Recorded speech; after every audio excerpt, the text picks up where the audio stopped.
究竟太上感應篇為什麼會在道家經典裡面有這麼高的地位？佢係一個古今嘅第一大善書，高於知識嘅嘢，佢叫乜嘢呢？佢叫做智慧。善事嘅標準嘅條目呢，得23條，但係佢裏邊有170條呢係惡事。小的時候都經常去別人那個田裡面挖紅薯。也算啦，你亦都算啦。佢係一個咧佛教都可以用嘅佛經，道家、儒家嚟講呢個都啱，三教都奉佢為經典嘅，無論任何人都能成聖成仙。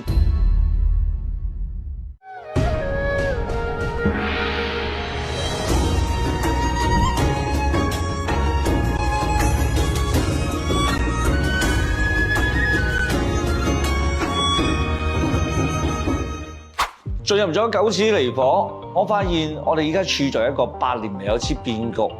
每個人都有佢自己生活嘅問題，財運、姻緣、家庭以及健康。面對呢個命運嘅十字路口嘅時候，自己唔知點樣去選擇，或者亦都唔知自己可以做出乜嘢嘅努力。咁於是咧，我決定推出我嘅中華智慧大講堂，通過我哋民族了不起嘅道家哲學思想，通過易經、八字、風水等等嘅道法術器，去解決我哋人生中嘅一次又一次嘅困難。喺我哋面臨命運嘅十字路口選擇嘅時候，做出最優嘅解決方案。Hello， 大家好，我係風水。Hello， 大家好，我是子耀。師兄啊，上一期呢，我們講了太上老君說長經印經啊，沒想到這一期的火爆程度啊，超乎我們的所有人的想象哦。那所以，因為我們發現大家都對您講那個經典啊，很有興趣，所以的話，我們就開辦了一個新的內容系列，叫風水說經典。那麼本期風水說經典系列呢，我們第一篇師兄跟我們分享什麼經文啊？由於我自己係修道嘅，咁我修道咧離唔開5篇經嘅，咁就嗱，如果入門嚟講嘅話咧，第一本咧一定係叫做《太上感應篇》嘅，但係呢5本咧我都同大家預告下先，太上感應篇》、《易經》、《易經》、《道德經》、《道德經》、《莊子》、《清淨經》、《清淨經》呢5本咧一定都會講到嘅，所以我先從最入門嘅同大家分享起《太上感應篇》。係啦，那對於很多新的觀眾來說，聽《太上感應篇》這個名字啊，有一點像什麼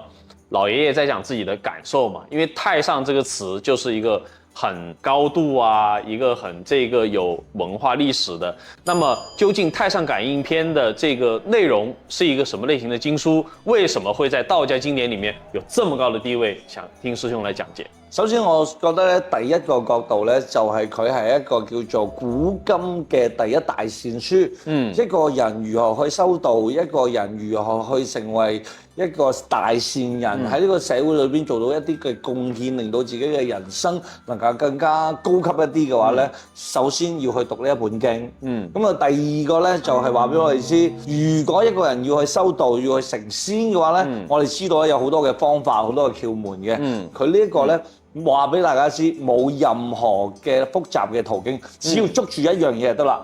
行善積德，做好事，當好人，積福報，佢就 OK 噶啦。咁話俾你知，你就可以成為仙噶。因為呢本書就講咗啦，能行300善者，佢就可以成為地仙。地仙係啊，做300件好事。冇錯，如果你做到1300件善事咧，你就可以成為天仙啦。天仙咁即係話俾大家知咧，其實修行之路並唔係咁難，但係你能唔能夠持續去做呢個善事，同埋能唔能夠達到呢個目標咧？如果你達得到咧，佢就係呢個認可嘅數據，但佢亦都有個難度嘅。因為咧佢嘅善事嘅標準嘅條目咧得23條。就是滿足這23條的善事，才能夠加入你的功德。係啦，加入一個，但係佢裏邊有170條咧，係惡事。上天有個標準，呢23條我做咗就 OK 啦，係善事。佢170個咧，我話俾你知，其實都幾恐怖下㗎。那師兄能唔能舉幾個例子？我講一啲叫做令你心驚膽戰，你點樣叫做咗壞事啊？譬如話你突然之間依家想打乞嗤。你對住我冇用個手揞住嚟打乞嗤，你就行咗惡啦。就是不禮貌。係啦，呢個對別人不禮貌已經係啦。我後尾我越睇呢本書嘅時候咧，越覺得心驚膽戰。原來有時候咧，譬如話，我喺2樓，我同你打招呼，只要嚟我屋企啦，如果屋企有2層樓咁話啦，請你吃飯，係我請你食飯啦，我喺2樓同你打招呼。但係你行入嚟我門口嘅時候，我喺2樓嘛，1樓你捐過我嘅褲，你沒有親自來迎接我，你就作惡了。雖然你邀請我，亦都可以咁樣講。啊，你再諗下我哋細個嗰陣時做緊咩啊？去挖啲蟻洞啦，去對啲蟻洞度灌水啦。啊，挑鳥蛋啊，挑腦蛋啊，是吧？係啊，你諗下你做過幾多壞事？我小的時候都經常去別人那個田裡面挖紅薯啊，也算了。亦都算啦。所以咧，我哋依家按照袁了凡先生咁樣講嘅話咧，佢每一做件善事咧，佢會記錄。佢每做一件壞事咧，佢亦都會記錄。佢就係嚴格按照呢個《太上感應篇》嘅要求去做，佢先能夠改到佢個命。其實呢一個咧係一個比較容易喺我哋人世間入世修行嘅一本書。佢幫助我們修行嘅。係啊，咁你啱先講嘅呢個含義好大啦，《太上感應篇》呢啦，好多人以為太上係乜嘢咧？太上老君係咪啊？是不是太上老君？咁好多人就以為係啦。其實呢本經咧係一個好強嘅大自然嘅規律嘅一本經嚟嘅。一個人咧，你做到咗宇宙裏邊要求你嘅至誠，其實就係行到咗呢個經書要求你做嘅道理。係咪好深奧啊？就像說明書一樣。冇錯啊，一個宇宙說明書。跟住咧，嗱，太上呢個兩個字咧，我解釋俾你聽啊。我哋講道咧叫做大道，大道係咪先？但係冇呢個太字喎。太上係乜嘢咧？太上係有大字有一個點，比大多一點。錯，係大道留了一點俾你去做。呢一點就係個天想流落嚟俾我哋個人都去感應到嘅，令到我哋可以去上升到去我哋真真正正嘅精神嘅存在，同埋一種不朽嘅智慧喺埋一齊嘅。所以呢個太上先能夠係話俾我知佢嘅能量所在。哦，我以為是比大道多一點，但是師兄的解釋是比大道留了一個機會給你做，給我們來行道。講得過去嘅一樣嘢就係點解咧？佛教咧將咗呢一本經咧，佢講話呢個並唔係一個道家嘅經嚟嘅，佢係一個咧佛教都可以用嘅佛經，因為佢係大道留低落嚟一點俾人去做嘅。咁啊，對於道家嚟講嘅話更加容易啦，太上老君啦。咁啊，對於儒家嚟講呢個都啱。三教都奉佢為經典嘅，所有嘅教派佢喺佢嘅哲學嘅最深處想要表達嘅嘢咧，其實就係大家要去做呢一個點做得到啦，你就係去到呢個心念最高嘅地方。呢個就係一個宇宙嘅真相。呢個大自然嘅法則就係需要每一個人去用佢最大嘅誠心，止於至善。即係我哋乜嘢係最大嘅咧？至善。你做到呢度已經係最大啦。咁就對應翻我哋《道德經》喎，收到嘅係咩啊？上善就弱水嘅。所以大家去到呢個點叫做宇宙嘅真相，被呢本經説通咗啦。所以我覺得呢本書，如果我哋唔攞出嚟講嘅話，成為唔到我哋説經典嘅第一步。沒錯，但是師兄啊，我在這裏邊，如果你講到了，如果太上感應篇裡面講的是宇宙真相的法則的話呢，其實有個困惑的，就是我們很多的科學家啊，他們去研究一些宇宙的真相，物理啊、化學啊，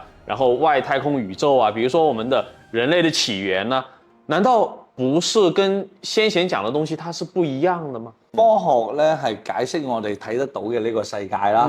咁啊，呢個科學咧佢亦都會因應呢個社會啊，因為各樣嘅呢個變化去改動嘅。喺我哋中國人嘅學説裏邊咧，其實有3句我覺得係好容易係令人哋覺得係迷信嘅。第一個敬畏畏懼天地。敬畏天地係。第二個畏懼大人，畏懼大人。第三個畏懼聖人之言。咁係要求我哋所有嘅中國人咧，如果你係要信仰嘅，如果你係要修道嘅，你要按照呢3個條目去做嘅。即係話天地神鬼俾我哋嘅所有嘅信息，或者人哋流傳落嚟嘅一啲學説，你要跟住去行。咁啊，第二個咧就係所謂嘅大人咧，就係一啲叫做唔係話15歲之後成為咗大人嘅人啦，而係位高權重、有地位的人，有地位，能夠去影響一個國家命運嘅人。咁啊，第三個咧就係聖人之言啦，就係我哋嘅孔子啊、老子啊，佢哋所講出嚟嘅嘢，我哋係深信不疑。咁咧，當科學家出嚟嘅時候咧，佢就會講呢啲係咪假嘅咧？我看不見啊，係啊，也沒有理論證明啊。咁但係我哋要回答翻，要知道科學家講嘅嘢咧，佢喺呢個世界裏邊可能係啱嘅，即係叫做喺三維世界裏邊嘅嘢，佢可能係啱嘅，因為佢講嘅所有嘢叫做知識。知識係源於科學嘅，但係我哋太上感應篇所講嘅嘢，佢係高於知識嘅嘢，佢叫乜嘢咧？佢叫做智慧、智慧、真理。真理。一個人佢可以擁有好多嘅知識，但係佢未必係會有智慧。一個人當佢有智慧嘅時候，佢需唔需要去學好多嘢咧？所以一本經之所以成為經典，係人人只要有呢個心念去到，只要個發心只要去到，你都能夠搞得清楚。所以呢個係高於科學家所謂佢嘅知識嘅，知識係局限咗喺現在嘅世界度嘅，而呢個智慧係可以穿越咗一維、二維、三維、四維，甚至到佢哋研究出嚟嘅12維嘅世界嘅。所以無論任何人都能成聖成仙，就通過呢本書。那剛才師兄有講過啊，就是知識其實它是有時代的局限性的嘛，就像可能100年前的這個知識到現在可能未必它是對的，我們又在更新它。冇錯。那其實這裡面我能夠去了解到《太上感應篇》給我們講的更多是宇宙的本源和它的智慧性在。那其實對於太上這個概念，我是有一點了解了，我不敢說全部都懂，我一些明白。那麼作為感應後面這個詞，我們就應該怎麼樣去理解？嗱，呢個咧其實好多人以為係咪我 feel 啊？對啊，我感覺到啊，我 feel 到有啲嘢啊，咁樣係咪啊？咁當然係錯啦。當然係用我哋嘅現實呢種人生嘅感應去解釋嘅話咧，就會將呢種經典變得撈咗。經典之所以成為經典，佢就其實唔係淨係講我哋用人嘅身體去領悟嘅嘢，係要用到我哋嘅精神去領悟嘅嘢。但係感應呢兩個詞咧，我首先同你講，你知唔知人係有5種性？5種性係五官的意思嗎？還是什麼？你有你嘅獸性，獸性，有你嘅理性，有你嘅感性，亦都有你嘅靈性同埋神性。咁咧，我哋喺呢個社會裏邊咧，我哋用嘅一般都係獸性、理性啊，同埋感性啦。但係咧，感應咧用嘅係我哋嘅靈性，同埋用我哋嘅呢個神性。咁啊，我哋點樣去解釋呢樣嘢咧？其實就係話，我哋有時候做一件事嘅時候，你唔做就唔知點解唔安心。呢一個就係你個靈性喺度拖緊你。就像比方說，有時候師兄跟我講一個這個事情，他10點半到，肯定2點鐘才到，這就是我的靈性。咁啊，所謂嘅靈性咧，亦都可以講係我哋嘅直覺感。直覺。係啊，一個人嘅直覺感係點樣嚟嘅咧？有時候咧就可能係一個先天嘅系統嚟㗎。因為每個人都有一種先天嘅系統喺度。當你越去相信佢嘅時候咧，佢能夠所呈現出嚟嘅道路咧就會越光明嘅。咁我就會成日攞一句説話去講啦，就叫做有心栽花花不開，無心插柳柳成蔭。咁係咩咧？當你去有心栽花想佢靚嘅時候，係咪用緊你嘅理性啊？對，用緊你嘅獸性啊？慾望。係啦，你因為佢想佢靚，想佢遍佈住，所以你就會出現咗呢一個叫做你以為嘅感應。其實你係通過你嘅經驗、你嘅知識，呢種唔可以叫做人世間嘅真真正正嘅感應。感應係更加高級嘅一啲思想，就喺道家裏邊稱之為乜嘢咧？我冇帶住任何嘅目標目的去做一件事嘅時候，佢出嚟任何嘅結果與我無關。佢只要我做咗，我就心安啦。自然而然的。咁啊，呢個會體現咗咩出嚟咧？你有冇發現咧？你自己咧，去唔計較得失，唔計較後果，去做一件你自己中意嘅事情嘅時候，你個心生出嚟嘅愉悅，比你得到嘅成就更加開心。師兄，我可以這麼理解嗎？就是比方說，我喜歡一個女孩子，我天天在樓下等着她，然後幫她買早餐啊，買下午茶啊，送花啊，冇錯。但是最後上了你的車，就是有心有心栽花花不開。係啊，但係你喺度諗緊，我其實我冇所謂㗎，無論佢係中意我又好。但是看着我做這一切的另外一個女孩子，她喜歡我了。比你中意嗰個仲好係咪？對，所以這個就是無心插柳。係嘅，所以咧，我哋想同大家去解釋呢樣嘢就係咩咧？當你淨係為咗你自己嘅熱愛去做嘅時候，咁咧可能天地之間覺得你係做啱咗，呢個叫做無為。無為喺道家裏邊講就無為啦。咁最後該係你嘅嘢，佢會俾晒你。所以佢所謂講呢個感應咧，就係我以無為之心去感覺到個天要我去做乜嘢，我與道合真，我天人合一，喺呢個宇宙萬物之間。我用呢一種嘅感覺，去觀察佢，佢要俾咩俾我發生，而唔係用我嘅妄念去觀察佢，所以呢個感應就係咁啦。那給我的一個啟發就是，我覺得其實這個宇宙實際上是我們自己想出來的，是心裡面想出來的一個東西，實際上是我對於這個宇宙萬物一念之間的一個觀測，那產生了這個我們所看到的一切的宇宙由心而發的。這種東西是不是就叫感應呢？哇，你 OK 喎，有啟發啊！所以咧喺呢一個太上感應篇嘅開篇16個詞裏邊咧，我就要提到啦。太上曰：禍福無門，禍福無門，為人自招，為人自招，善惡之報，善惡之報，如影隨形，如影隨形。呢個就係話咗俾你知，你嘅禍福係點樣咧？係你自己 call 出嚟。師兄，在這裡我們要賣一個關子，因為我們這一個太上感應篇，我們想分為上中下3篇嘛。那我們既然今天以我們第一篇開篇太上感應篇前16個字來開局了，那麼我們也是希望大家能夠聽完我們這一次的這個分享以後有感受，大家能夠在評論區跟我們討論。